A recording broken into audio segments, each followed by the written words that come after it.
Assalamualaikum warahmatullahi wabarakatuh. Hai sahabat pemuda Islam, selamat datang di channel ini. Semoga para sahabat penikmat portal dan dakwah selalu dilindungi Allah Subhanahu wa taala dan selalu dalam keadaan sehat walafiat. Di video ini yang merupakan bagian pertama akan disajikan 10 dari 40 hadis tentang keutamaan Al-Quran.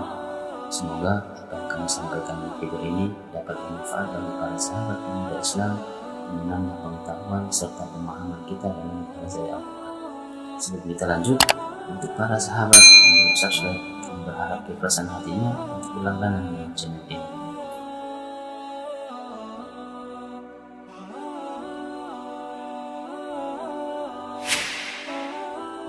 Hadis yang pertama dari Utsman radhiyallahu anhu.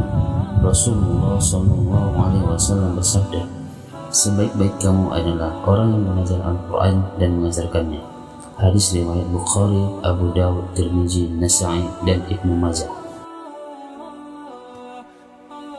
Hadis di atas diperkuat oleh sebuah hadis yang diriwayatkan dari Sya'ib bin Sulaiman radhiyallahu anhu secara mursal bahwa barang siapa mempelajari Al-Quran tetapi ia menganggap bahwa orang lain yang telah diberi kelebihan yang lain lebih utama darinya, berarti ia telah menghina nikmat Allah yang dikaruniakan kepadanya, yaitu taufik untuk mempelajari Al-Quran.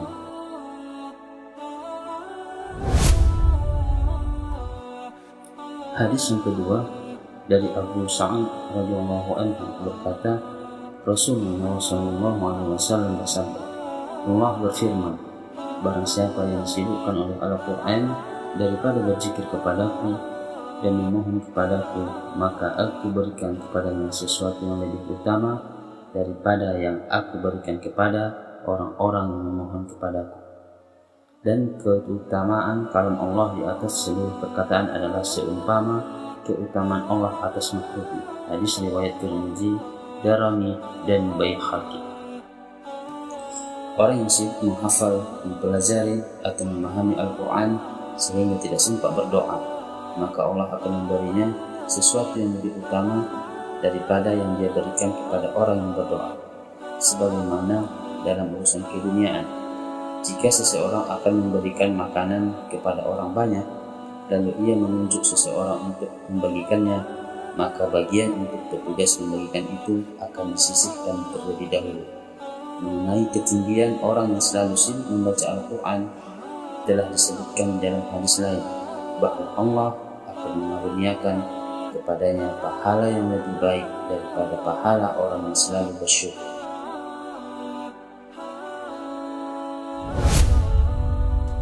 Hadis yang ketiga dari Uqbah bin Amir radhiyallahu anhu, ia menceritakan Rasulullah sallallahu alaihi wasallam datang menemui kami di Syuffah.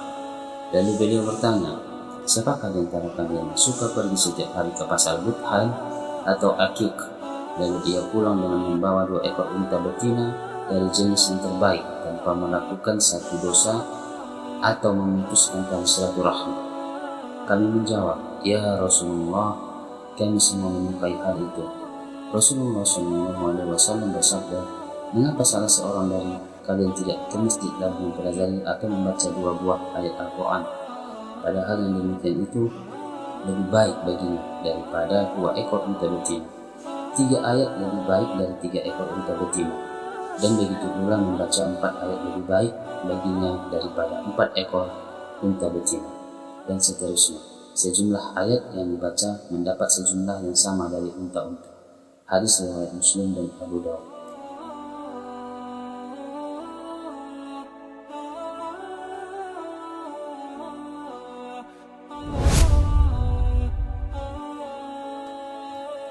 Hadis yang keempat kali ini berasal dari Aisyah radhiyallahu anha. Aisyah radhiyallahu anha berkata bahwa Rasulullah sallallahu alaihi wasallam bersabda, orang yang ahli dalam Al-Quran akan berada bersama malaikat mencatat yang mulia lebih benar, dan orang yang terbata-bata dalam membaca Al-Quran sedang ia bersusah payah mempelajarinya, maka baginya pahala 2 kali. Hadis riwayat Bukhari, Nasa'i, Muslim, Abu Dawud, Tirmizi, dan Ibnu Majah. Maksud orang yang ahli dalam Al-Quran adalah orang yang hafal Al-Quran dan senantiasa membacanya apalagi jika memahami arti dan maksudnya. Dan yang dimaksud bersama-sama malaikat adalah ia termasuk golongan yang memindahkan Al-Quran Al-Karim dari Lauh Mahfuz karena ia menyampaikannya kepada orang lain melalui bacaannya. Dengan demikian, keduanya memiliki pekerjaan yang sama, atau bisa juga berarti ia akan bersama para malaikat pada hari mahsyar kelak. Orang yang terbata-bata membaca Al-Quran akan memperoleh pahala 2 kali, 1 pahala karena bacaannya, 1 lagi karena kesungguhannya mempelajari Al-Quran berkali-kali. Tetapi bukan berarti pahalanya melebihi pahala orang ahli Al-Quran. Orang yang ahli Al-Quran tentu saja memperoleh derajat yang istimewa, yaitu bersama para malaikat khusus. Maksud yang sebenarnya adalah bahwa dengan bersusah payah mempelajari Al-Quran akan menghasilkan pahala ganda.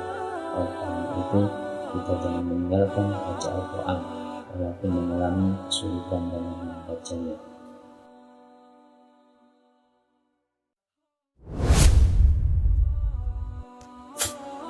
Hadis yang kelima berasal dari Ibnu Umar radhiyallahu anhu, berkata bahwa Rasulullah SAW bersabda, tidak diperbolehkan hasad, iri hati kecuali terhadap 2 orang. Orang yang dikaruniai Allah kemampuan membaca atau menghafal Al-Quran, lalu ia membacanya pada malam dan siang hari, dan orang yang dikaruniai harta oleh Allah, lalu ia menginfakkannya pada malam dan siang hari. Hadis riwayat Bukhari, Tirmidzi, dan Nasa'i. Dalam Al-Quran dan hadis banyak diterangkan bahwa hasad atau iri hati yang hukumnya mutlak dilarang. Sedangkan menurut hadis di atas, ada 2 jenis orang yang kita boleh hasad terhadapnya. Karena banyak riwayat yang terkenal mengenai keharaman hasad ini, maka alim ulama menjelaskan hasad dalam hadis ini dengan 2 maksud. Pertama, hasad diartikan rish, yang dalam bahasa Arab disebut ghibtah. Perbedaan antara hasad dan ghibtah yaitu hasad adalah jika seseorang mengetahui ada orang lain memiliki sesuatu, maka ia ingin agar sesuatu itu hilang dari orang itu, baik dia sendiri mendapatkannya atau tidak. Sedangkan ghibtah ialah seseorang yang ingin memiliki sesuatu secara umum, baik orang lain kehilangan ataupun tidak. Karena secara ijma' hasad adalah haram, maka para ulama mengartikan hasad adalah hadis di atas maksudnya adalah ghibtah, yang dalam urusan keduniaan dibolehkan, sedang dalam masalah agama adalah mustahab, lebih disukai.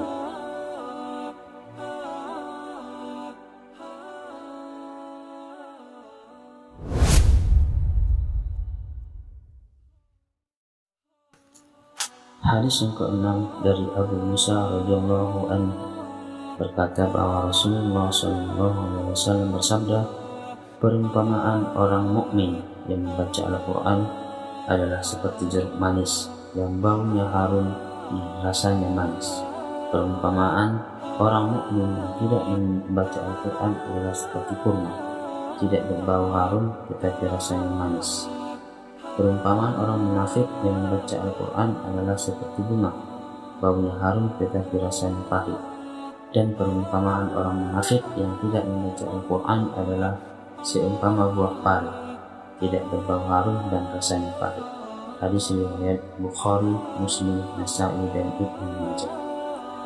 Hadis di atas menunjukkan perbandingan antara sesuatu yang abstrak dengan yang nyata, sehingga dapat lebih mudah membedakan antara orang yang membaca Al-Quran dan yang tidak membaca.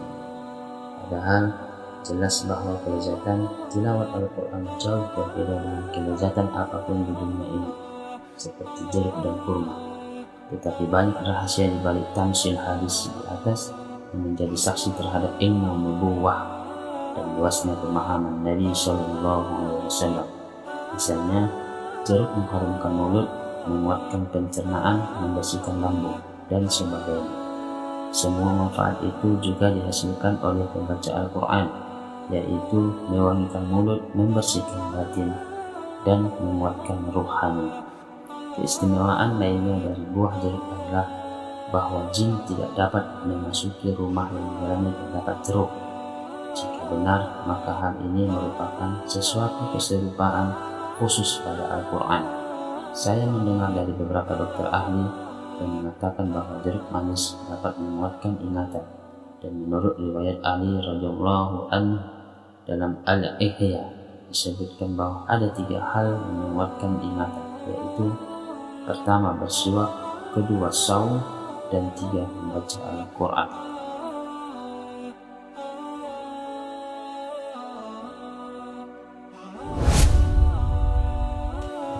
Hadis yang ke-7 dari Umar radhiyallahu anhu berkata bahwa Rasulullah SAW bersabda, Allah mengangkat derajat beberapa kaum melalui kitab ini, Al-Quran, dan dia merendahkan beberapa kaum lainnya melalui kitab ini pula.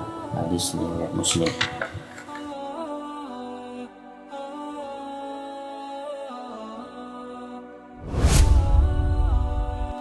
Hadis yang ke-8 dari Abdurrahman bin Auf radhiyallahu anhu dari Nabi sallallahu alaihi wasallam, ada 3 hal yang akan berada di bawah naungan arasy Allah pada hari kiamat. Yang pertama, Al-Quran yang akan membela hamba Allah dan ia mempunyai zahir dan batin.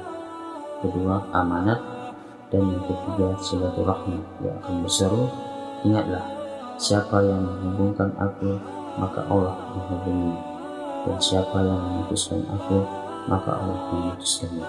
Dikutip dalam kitab Syarhus Sunnah.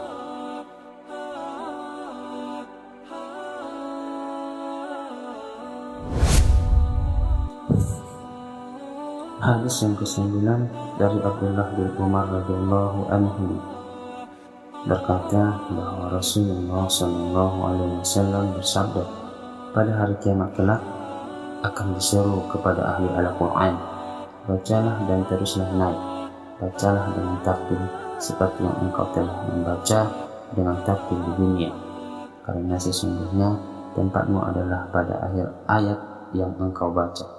Hadis riwayat Ahmad, Tirmidzi, Abu Daud, Nasa'i, Ibnu Majah, dan Ibnu Hibban. Alim ulama menjelaskan maksud hadis di atas bahwa membaca Al-Quran huruf demi huruf akan menaikkan pembacanya setingkat demi setingkat, sehingga disebutkan dalam satu riwayat bahwa derajat surah itu sama dengan derajat Al-Quran. Oleh karena itu, bagi orang yang ahli membaca Al-Quran, setinggi itu pula derajatnya di surga nanti. Dan orang yang terpandai dengan Al-Quran, dialah yang tertinggi derajatnya. Mulla Al-Qari radhiyallahu anhu menulis bahwa tidak ada derajat yang lebih tinggi daripada derajat orang yang suka membaca Al-Quran. Membaca Al-Quran senantiasa meningkat derajatnya sesuai dengan taraf kebagusan bacaannya.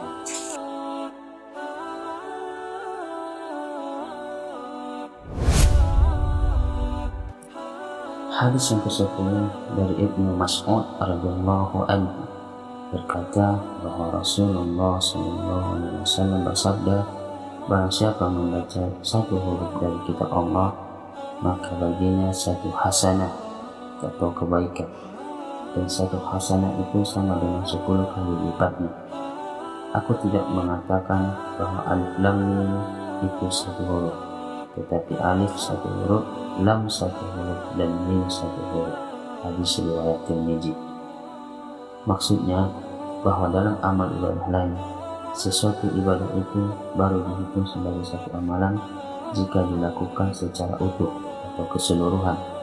Tetapi tidak demikian dengan amalan membaca Al-Quran. Setiap bagiannya akan dinilai sebagai satu amalan, sehingga membaca satu huruf pun tergolong satu hasanah atau kebaikan. Permisalan bahwa setiap huruf Al-Quran dinilai satu kebaikan telah disabdakan oleh Rasulullah SAW bahwa alif lam mim bukanlah satu huruf, tetapi alif terpisah, lam terpisah, dan mim terpisah, sehingga alif lam mim berisi 30 kebaikan. Itulah tadi 10 dari 40 hadis utama Al-Quran. Ini hadis berikutnya akan kita sampaikan di video selanjutnya. Cukup sekian yang dapat kami sampaikan. Wabillahi taufiq wal hidayah. Assalamualaikum warahmatullahi wabarakatuh.